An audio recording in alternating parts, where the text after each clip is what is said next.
Hi. Hey. Okay, the idea for this podcast came about like a week ago because you had said that there were a lot of women. Well, what you actually, I feel like, said to me was, okay, we need to start a group or something because there's a lot of women who don't know anything about their hormones, me, myself included. And I said, funny you should say that because I have been thinking about this for a long time because when I was going through chemo treatment, I actually started going through menopause because I didn't have my period. So I lost my period, then I started getting hot flashes and it was awful. And of course I went online to find some solutions for it, and all I found were like sketchy herbal supplements and cooling sheets. And I ended up buying myself like my own personal fan to cool me off because when you start to get hot, there is like no cooling you down. And so anyways, my idea was to start a blog to like research more of these products. And I had the idea of Hormonal Human because all humans have hormones.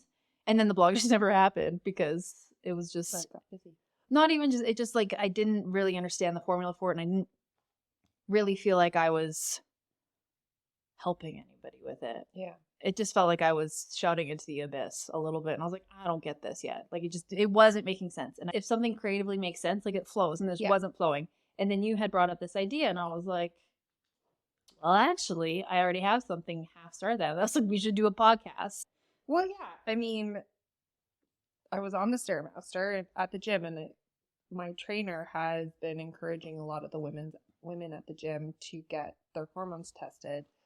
More so because I think and I'll get this wrong, but if you're lacking, like, say, testosterone, your body's not going to hold any muscle. So what's the point of lifting heavy if you're not going to see any results? And what I started thinking was, I just turned 40, and all of my friends who are 40 and plus have talked about, oh, once you hit 40, it's kind of your body starts to change, your skin changes, your hair changes. And I got really frustrated that why is this not part of our like medical adventure through our years, that at 35 your doctor starts testing your hormones automatically. And I'm sure bureaucracy, money, whatever, but we're considered a geriatric pregnancy at 35. You're old, by 35 years old. And so why are we not then looking more into our hormones? Why is it you go to the doctor because you've been experiencing all of these things, and your doctor's like, oh yeah, well, you're in menopause? Why is there not anything preventative? Why is there not this doctor that's saying, okay, you're 35, you're 40, whatever it is, let's get you ready, or let's test your hormones, see where they are. Then, is there a different pathway of, well, these are the foods that are enriched in X, Y, and Z vitamins to help you, get through this easier with your skin, with your hair, with how your body feels.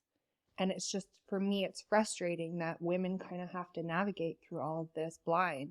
And sure, you go to your GP and, oh, you are low in progesterone. Here's some supplements. Here's some creams. Good luck. They don't specialize in menopause. So they're doing the best that they can. Why can't we get a bunch of information together and a bunch of experts together to really help women? Yeah, I agree 100%. And I think historically, my view on so much of this is most big businesses were owned and run by men. Yeah. Forever, and still mostly are. And I don't know where I heard or saw this, but it was the idea that when they looked at women's products, they're like, well, you're only hitting 50% of the market. And back in the day, not even the one who like makes the money. And it's like I think it was around like period products. It's like, why would we innovate more in an industry that, it's only 50% of the market? Well, it's actually like 100% of 50% of the market. And I think in the last 10, 20 might be pushing it. I think 20 is pushing it. Years, there's been a ton of innovation because we are of the age of women who are just not going to settle for that anymore. With like period cups, period panties. Like there's so many more alternatives now. We're not just dealing with the status quo like our moms did. And I think what really tipped it all off was pregnancy 10, 15 years ago, women were getting pregnant still, but they weren't settling for what was offered for them. They also weren't like wearing tents over their bodies. They were embracing pregnancy and being like, everybody is going to deal with ideal. And there's been a crazy innovation in pregnancy and like our baby early mom years. And I really feel like this is what I've been saying is all of those women who were the pioneers of the mommy blogger demanding better are now starting to go into perimenopause, menopause, and they're saying, WTF? Yeah. Why isn't there anything to help me do this? Or why is nobody talking about this? That's the biggest thing. It's not till you hit, it's like, I remember even when my friends now have babies, like, nobody talks about how hard breastfeeding is. Nobody talks about, you know, that you essentially wear a diaper for the first couple of weeks. Like, there's all these things nobody talks about. But now, because of the internet, we have a platform to talk about it. And so I think it's important to caveat that, like, neither of us are experts on this topic.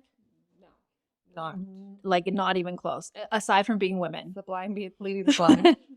Aside from being women and like knowing our bodies, and that's all we have to base this off, or like what our friend groups say. So when we bring to the table anything here, it's our own experience or ones that we've heard through other people. And I think the goal is to bring on more experts, and and from all facets of, you know, from fitness to nutrients to supplements to products, whatever it may be. But I'm really excited about it. And because there's so much to cover, because it isn't just. Well, I think what you kind of nailed it when you talked about how I think when our mom's generation had babies, everything was kind of hush hush. I even remember when I first got my period, you really didn't talk about it. My mom kind of threw a pad at me and was like, well, in you go. Our mom. Sorry, yes. Our mom. I guess that's the other caveat. If you don't know, we got a sister. But I think that our generation now, we talk about things. We talk about the hard things. We talk about miscarriages and losing babies and the joys of pregnancy and the hardship of marriages and infants and toddlers. And, you know, I even think, you know, my kids are getting older and bigger kid, bigger problems. And so I think we're really lucky in the world that we live in now. And thankful to the internet. It's obviously a lot more out there now than when we were little, but women are just talking about it a lot. I don't know how many times mom has been like, or one of our aunts have been like, oh, it's just so nice. Like, I remember breastfeeding in public, like sitting when everybody's sitting around having like drinks or something. She's like, oh, it's just so nice that you're here. Like, you don't have to go off into a room and like do this quietly by yourself. Yeah, exactly. And I was like, man, that would have sucked. Yeah. So even like women going through menopause, it's like you didn't talk about it. Like, I remember even as a kid, I'd be like, what's happening? Why are you Mom sweating? would have like a hot flash and I'd have no idea what was going on. And now I'm like, why didn't you just tell us how badly that sucked? Now your sons know when you have your period. Yeah. Oh, yes, they do. Like, they know what tampons are. Yeah. Which I just think is important to. Except I do now get it anytime I'm in a bad mood. Are you on your period? Yeah, that's not. Guys can't do that. Only I can use it. Okay? Yeah. So, yeah, I think that the purpose of this is just to kind of get, you know, more information out there, more people to reach out to in different facets of all expertise. Everybody's going to learn through our trials and tribulations. Because, like you said, you're 40. Yeah. I'm the younger sister, so I'm not. However, I have to get my ovaries taken out because of my BRCA gene issue. And that's, you know, that is the biggest thing. In the next couple months here, I'm going to be literally starting to go through that process of what the F of my hormones going to look like, what that happens and all the things you like, because unfortunately our medical system is just not set up a way that we have the specialized care. There's just too many things to know. I don't know how you would know everything. And so I guess we're going to do the research to find the first places to start. We're going to find those people. Find them? They know the things that we want to know. We're going to hunt them down and make them tell us everything. Tell us what cream to rub where.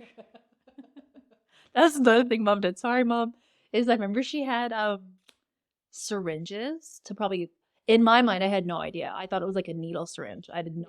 But it was probably to get like the right amount of lotion out. Yes. And she would write like on her legs. Yeah, I don't remember. Like I was so confused. I was recently on progesterone cream. So did you do the same thing? Did you use a syringe? I don't think so. Oh, you just eyeballed it. There's open. Behind your ear. I am with private healthcare. Yeah. So I actually do get my Hormones checked every year. But I want to go further into that of like more of a holistic approach that I can do every day. Yeah. The changes I can make every day. But I have zero progesterone in my body. Yeah. Even, my doctor said, I don't know how you have children, because even when I ovulate, my progesterone levels barely get to normal.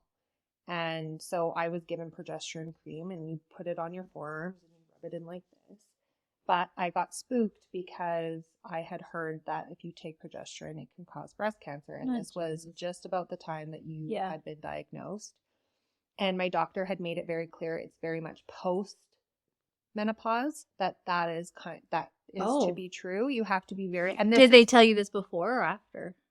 I asked her. She didn't say anything to me about it. Yeah, and like I mean, there's a lot of, and this is maybe something that we're going to be able to, get through and kind of explain. But there's a lot of misinformation about hormonal therapy. Yeah, and there's one side that says it's great, and there's one side that says it's not great. There's for sure somewhere in the middle. Exactly. Is what it actually is. And what my issue was is I didn't know. I would rather fare on okay, let's just not do the cream. Yeah. Even though she said it's post-menopause. You want informed consent. You want to be choosing something. Yeah. Exactly. We're getting off topic here, but even like years ago, I took a birth control, and there was a side effect that ended up happening with my cervix. And I was like, nobody told me this. Right. And even the fact that no-name birth control doesn't have to be more effective. Like, there's just so many things now that have happened in my life where I'm like, what? Why didn't anybody? Why is nobody talking about this? Yeah. Why? Yeah. Why aren't we? So and why do we have to do our own research? Yeah, and you 100% have to be an advocate for your own health. Right. Which is, I think, a lot with menopause is we are hoping with this, I would say, to be able, even if you just have the GP, and they're great doctors, obviously, but you can go in with a list of questions. Yeah. Right? I like that. And like things that you want to know. And so I'm excited. Yeah. We're going to keep this up. It'll be fun. It'll be interesting. We're going to be real moments. There's going to be some moments. And my goal is I won't cry. I will. At least for being honest. I'm very hormonal. Yeah. Well, we all are. Yeah. Man, there's just too much to talk about. There is. I told my hairdresser today that I don't know why we started talking about this. Working out. And I was like, I was telling her that I was like, yeah, guys get up every day with a fresh set of testosterone pumped through the blood. Like their hormone cycle is 24 hours. Yeah. I was like, women's are 28 days. I don't get that hit for like 4 weeks. Yeah, exactly. And she was like, what? I'm getting that hit right now, actually. Yeah, she couldn't believe it. And you're getting a hit. Yeah. And it is amazing because you feel like you can do anything. But like we can talk about this on another episode because it's like a whole other barrel of piece. So anyways, once a week, we're going to try and be around. Try and do this. Make no promises though. Yeah. If we're having a sad day, it's not happening. Yeah. Yeah. So, but welcome. See you soon. See you again. Stay tuned. Stay tuned.